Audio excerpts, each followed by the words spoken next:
Dr. Boni Hargens. Konon katanya dosen UI nih. Nanti kita lihat ya. Tapi yang jelas dia pembenci Anies. Dalam banyak kesempatan dia selalu berupaya mendegradasikan Anies. Memang barangkali tidak seheboh kalau Denny Siregar, Abu Janda, terus Ade Armando yang lain-lain bicara. Dia lebih banyak juga berada di pemerintahan ya.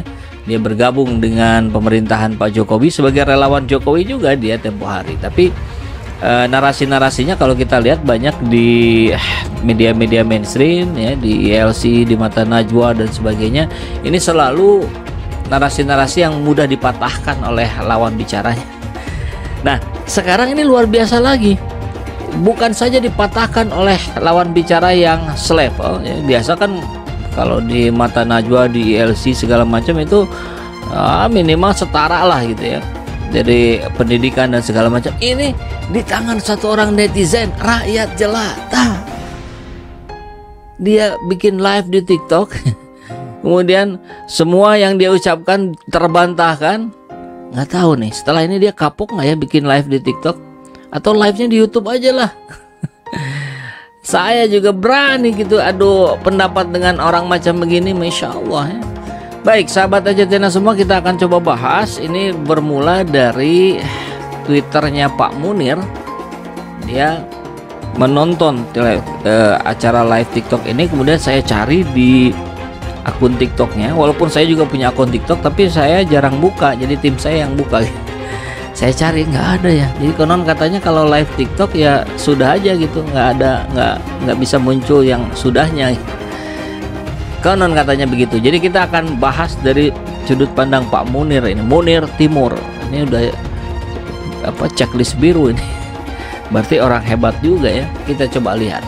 Tentang Anies, _2, Boni Hargens keok di live TikTok. Keok di tangan netizen. Oke, kita simak ya. Boni Hargens, orang NTT. Saya pun 100% NTT Tulen. Kami beda pulau, dia dari Pulau Flores, saya dari Pulau Pantar Alor. Sejak dulu saya kagum pada Karaeng Boni, karena ada orang NTT yang otaknya seencer dia. Pikirannya dan logika diskusinya apik. Dia seorang akademisi, dulunya, entah sekarang. Mungkin masih ya sebagai dosen UI. Nyanda sangka Bang Boni punya akun TikTok. Malam ini Bang Boni live di TikTok. Tentu terkaget-kagetlah saya. Orang sesibuk Boni masih demen main TikTok. Apa karena Ganjar seleb TikTok sehingga Bang Boni terinspirasi? Entahlah. Tadinya saya lewati saja live itu. Cuma saya balik lagi, penasaran. Ternyata mereka lagi bahas Pilpres 2024. Seru pula tema diskusinya. Sekitar 5-10 menit saya simak live TikTok itu dan tampaknya Bang Boni sudah memasang barrier to entry dalam dirinya. Bahwa hanya Ganjar dan Prabowo capres yang bisa membangun Indonesia. Anies, nehi. Berbagai argumen dikokohkan Bang Boni untuk menegasi Anies. Di TV ini saya sakit berat hipokalemia, dituduh narkoba kan? Ya benar itu. Jejak digitalnya Cek masih data banyak saya loh, di ya. BNN negatif terus kan, berapa kali tes saya untuk urusan-urusan teknis kenaikan ini di sebagai kampus lah, sebagai apa kan juga butuh tes itu. Nah artinya bahwa di era seperti ini banyak orang berbicara demokrasi dan mengatasnamakan demokrasi, tetapi motivasi dan tujuannya tidak benar. Nah ini sebetulnya kemudian membawa negara pada satu titik harus mengambil sikap tegas. Harus mengambil satu segregasi dan juga determinasi. Determinasi apa? You buat ketentuan-ketentuan yang ini boleh, yang ini enggak.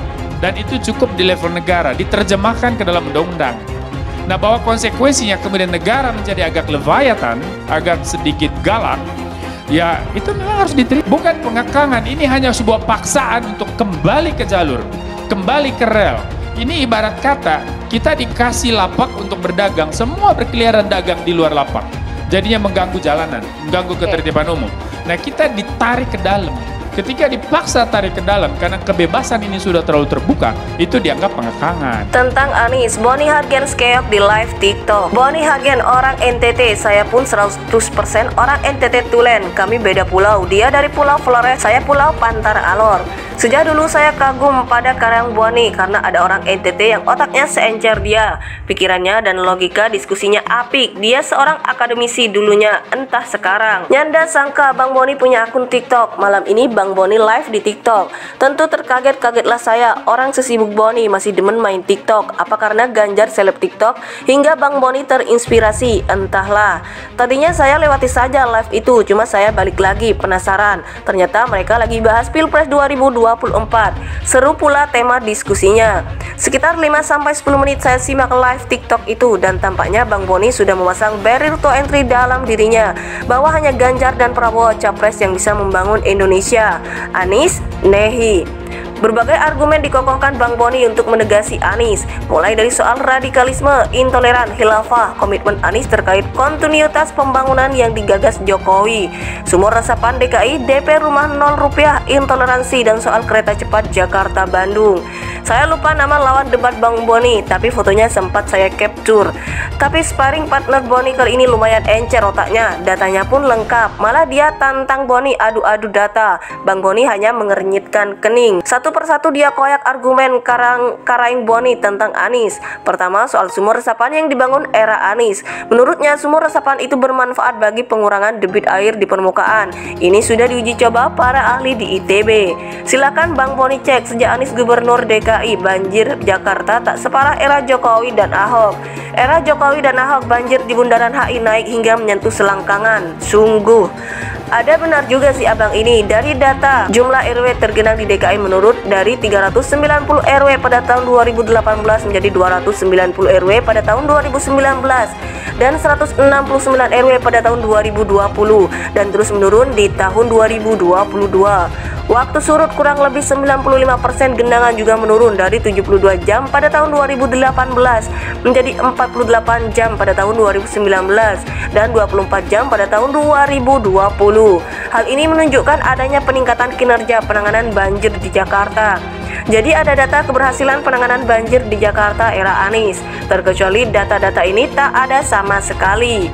Keduanya soal intoleran. Emang ada konflik dan kekerasan horizontal atas nama agama dan etnis selama Anies gubernur DKI? Kasih datanya, mana? Hayo lo. Ternyata tidak ada toh. Di era Anies ia banyak memberikan izin bangun rumah ibadah agama apapun, menyalurkan bantuan senilai 11 miliar rupiah bagi tempat ibadah seluruh agama di wilayah Jakarta dan sekitarnya selama 2022. Termasuk 65 gereja, program bantuan operasional tempat ibadah BOT 2 juta per bulan ke semua rumah ibadah di DKI. Ketiga, soal khilafah. Itu diskusi lumrah orang-orang kampus. Sebagaimana orang diskusi, ada yang bela komunisme, liberalisme, hingga ateisme. Jadi tak ada hal pelik. Orang bicara khilafah itu imajinasi orang yang melekat pada sistem nilai yang ia yakini. Masa orang berimajinasi kagak boleh? Di Indonesia ini mega peristiwa yang sungguh-sungguh serius dan berdarah dalam merongrong ideologi bangsa pasca merdeka adalah PKI. Umat Islam itu sejak dulu sudah legowo dan common sense tentang keindonesiaan.